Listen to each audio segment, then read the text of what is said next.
Guys हमारे कल के फ्रेंड में आप देखोगे कि इन्हीं जब स्कूल जा रही होती है तो वहाँ पर समीना में बैठी होती है फीस के लिए जाने के लिए। तो ऐसे में समीना इन्हीं को अपने पास बुलाकर कहती है कि बेटा तुम स्कूल क्यों जा रही हो, अब तुम्हें बेटी भी हुई है, तुम इसका ख्याल रखो और तुम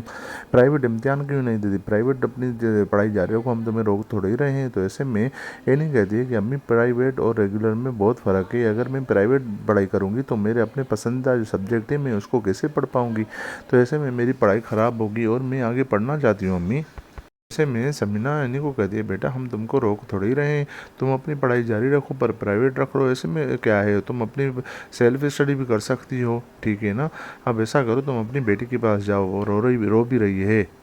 ऐसे में एनी वापस उदास होकर अपने कमरे में चली आती है तो वहाँ पर आयशा भी बैठी होती है उसकी बेटी के साथ। आयशा कहती है कि एनी तुम वापस क्यों आ गई हो, तुम स्कूल क्यों नहीं गई, मैं यहाँ पर बैठी थी ना। तो ऐसे में नहीं कहती है कि बड़ी अम्मी ने मना कर दिया है स्कूल जाने के लिए और कह रही है कि तुम प्राइवेट अपनी पढ़ाई कंप्लीट करो और स्कूल जाने की कोई ज़रूरत नहीं है, इसलिए मैं यहाँ पर आ गई। तो ऐसे में आयशा कहती है कि बेटा तुम्हें पढ़ाई पूरी करनी चाहिए और तुम्हें पढ़ाई पूरी करनी होगी, क्योंकि मैंने बहुत सबक सीख लिया है कि लड़की का पढ़ा लिखा होना बहुत ज़रूरी है, इसलिए तुम अपनी पढ़ाई करोगी, बाकी तुम्हारी बेटी को मैं देख लूँगी उसकी। मैं नहीं कहती है कि अम्मी बड़ी अम्मी को कौन समझाए कि मुझे पढ़ाई भी करनी है, मैंने तभी तो कहा था मेरी शादी नहीं करवा, मुझे आगे बढ़ना है और मेरे मकसद में कोई भी आएगा तो ये मुझे बर्दाश्त नहीं होगा। ऐसे में आयशा इन्हीं से कहती है कि बेटा तुम परेशान ना हो, मैं तुम्हारी बड़ी अम्मी से बात करूंगी और तुम फाखर से भी बात करना और मैं भी फाखर से बात करूंगी, तुम्हें पढ़ाई पूरी करनी पड़ेगी और तुम पढ़ाई करोगी, मैं तुम्हारे साथ हूँ। अब अगले सीन में देखोगे कि जब समीना अपने ऑफिस में बैठी होती है और फाखर भी बैठा होता है तो ऐसे में वहाँ पर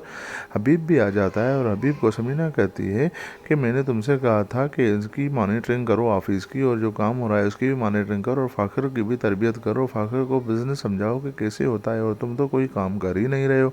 तुम अपनी धुन में लगे रहे हो और तुम हमारी बातों को तरजीह ही नहीं दे रहे हो। तो ऐसे में मैं अभी समीना को कहता है कि भाभी आप मुझसे खामखा नाराज़ हो रही हैं, मैं बिल्कुल वही काम कर रहा हूँ जो आपने कहा था, मैं बुरी तरह अच्छी तरह से मॉनिटरिंग भी कर रहा हूँ और फ़ाकिर की भी तरबियत करूँगा और फ़ाकिर को बिज़नेस करना भी सिखाऊंगा, आप परेशान ना हो।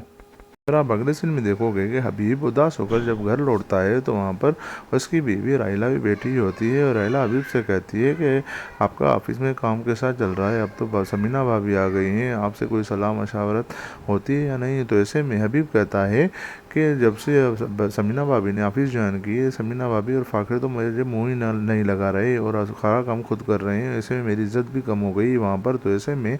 सब राइला कहती है कि तुम परेशान ना हो, मैं बैठी हूँ ना, ये इनको कुछ दिन अपनी ज़िंदगी जीने दो, सबसे पहले हमें जो घर में ख़राब अंडा है, जो फालतू चीज़ पड़ी है वो हमें सबसे पहले निकालनी है। में हबीब राइला की ये बात सुनकर शॉक हो जाता है और राइला को कहता है कि तुम किसकी बात कर रही हो, कहीं तुम आयशा की तो बात नहीं कर रही। तो ऐसे में राइला कहती है बिल्कुल मैं उसी की बात कर रही हूँ, पहले उसको हटाना होगा।